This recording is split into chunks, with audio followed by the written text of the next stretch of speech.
Futari wa PreCure, the first season of the popular Maho Shoujo action anime series for little girls, premiered nearly 15 years ago in February of 2004. Throughout the 14 years and 10 months since then, the series have tackled a large number of topics in notably progressive ways that sets it apart from a lot of other children's media. I want to take the opportunity of the PreCure 15th anniversary to go through the efforts made by the series, starting with the very first season. Futari wa PreCure was directed by Nishio Daisuke. His goal for the series was to supply little girls with an action series where they could see girls solve their own problems and fight their own battles without relying on the assistance of male characters coming to save the day, avoiding the tuxedo mask effect, if you will. The series starred two middle school girls, Nagisa, a sporty tomboy, and Honoka, a science nerd. The two had 96 episodes together before passing the torch on to new heroes, throughout which some interesting things happens. In the very first episode, Nagisa is revealed to be popular with girls at her school, so popular in fact that she's getting love letters from girls quite often. Nagisa, though flattered, wonders why she can't be popular with the boys. Throughout the first few episodes we learn that Nagisa has a crush on a boy named Shogo, who is a childhood friend of Honoka. However, Nagisa's crush on Shogo is not the only bit of text that explores Nagisa's romantic interests. She also continuously crushes on Honoka, her PreCure partner, to the point of outright stating in a typical closeted manner that if she was a boy, she would want to go out with Honoka. Nagisa and Honoka's friendship grows more intimate throughout the series too, with the two being cast as Romeo and Juliet despite being in a co-ed school, and even sleeping together while holding hands. While Nagisa has a stated crush on Shogo, she also has a very clear depicted crush on Honoka that arguably goes even deeper. This makes Nagisa a fairly explicitly coded bisexual protagonist, which is quite uncommon in mainstream media, let alone kids media. And just in case you think I'm reading too much into subtext here, Toei officially celebrated the 15th anniversary of the series by giving Nagisa and Honoka wedding merchandise, clearly depicting them as two brides in love.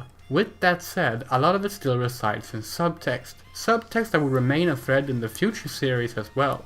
While PreCure characters having relationships are somewhat rare, them being written as interested in the same gender or more than one gender is not something that stopped being a thing after the original cast.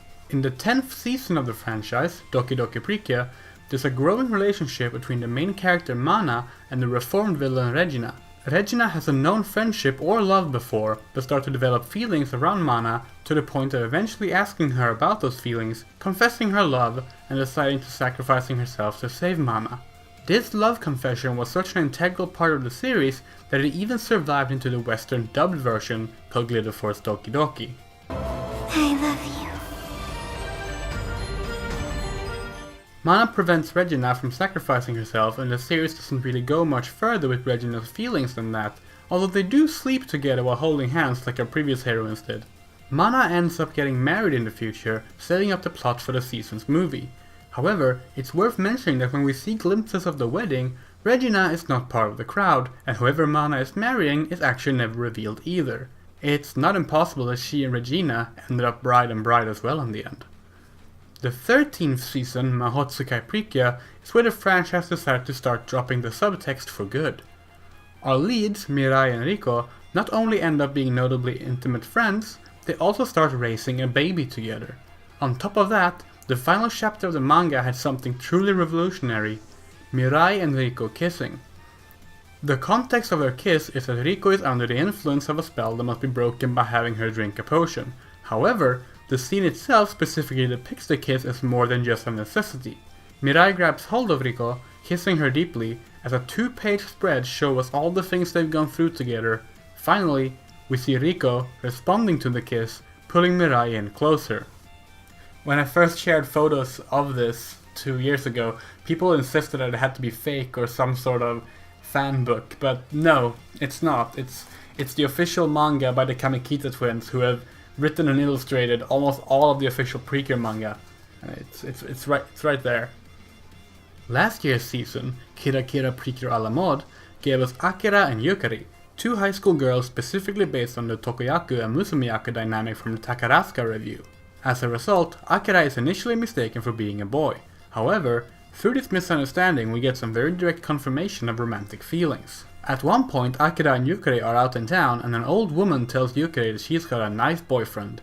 Yukari doesn't object, but simply agrees. The two are depicted as lovers during a fantasy scene, and finally, Akira has a direct declaration of her love for Yukari during the climax of an episode. なぜ他人のためにそこまで身を削るんです。好きだから。大好きだから。それ以外に理由なんてない。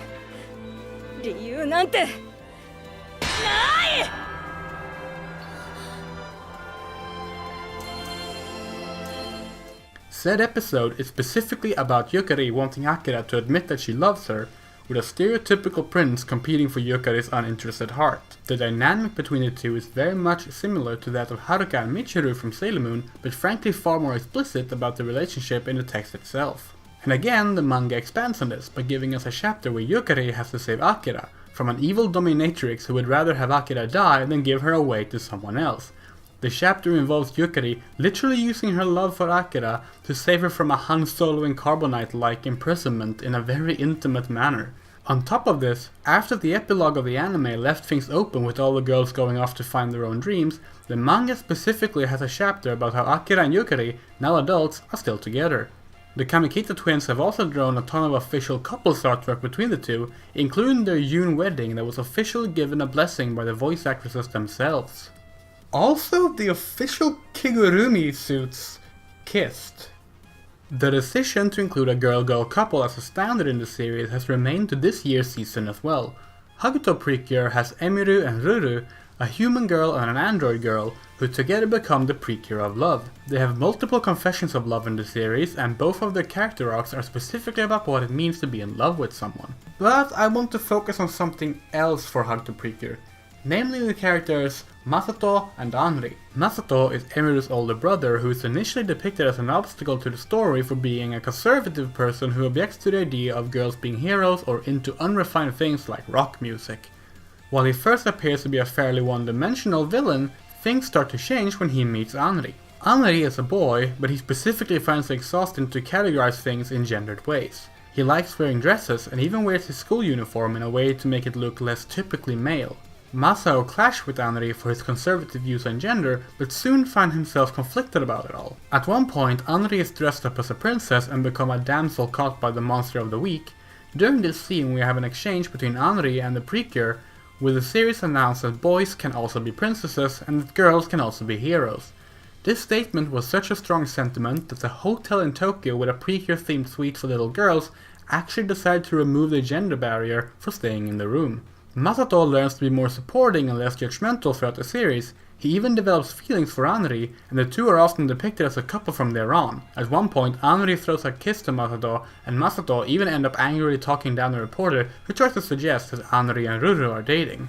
On top of this, Anri has anxiety over the fact that he's in puberty and that his voice has started to change. He doesn't want to be constrained to a gendered expression or presentation, and likes his androgynous self. This anxiety becomes Anri's key character arc until the big moment from just a few weeks ago. Anri becomes a PreCure, the first and only male PreCure in the series to date. Well, Anri probably wouldn't want to be classified in such a gendered manner, but he is specifically a character made to tell little boys watching the series that it's okay if they want to dress up and present in the way girls do, that it's okay to explore your gender and not be restrained by preset roles. It's amazing how we've had almost 15 years of this series and how it keeps smashing down conservative barriers of what can be shown to kids. From bisexual representation to romantic kissing and marriage between girls, to two boys being framed as romantic and a direct declaration that gender roles should not forcibly define you. It's a wonderfully progressive series, and I hope it continues with its positive development in the future. And that's today's video. If you like my content, follow me on Twitter, you can support me on Patreon, and I'll see you tomorrow. Bye!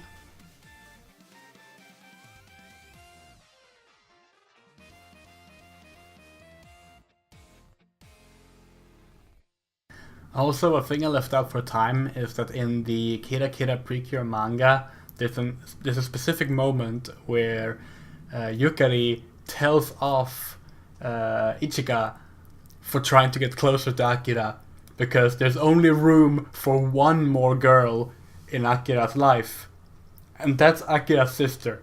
So Yukari does not share. Like, she's very blatant about the fact that she's romantically involved with her.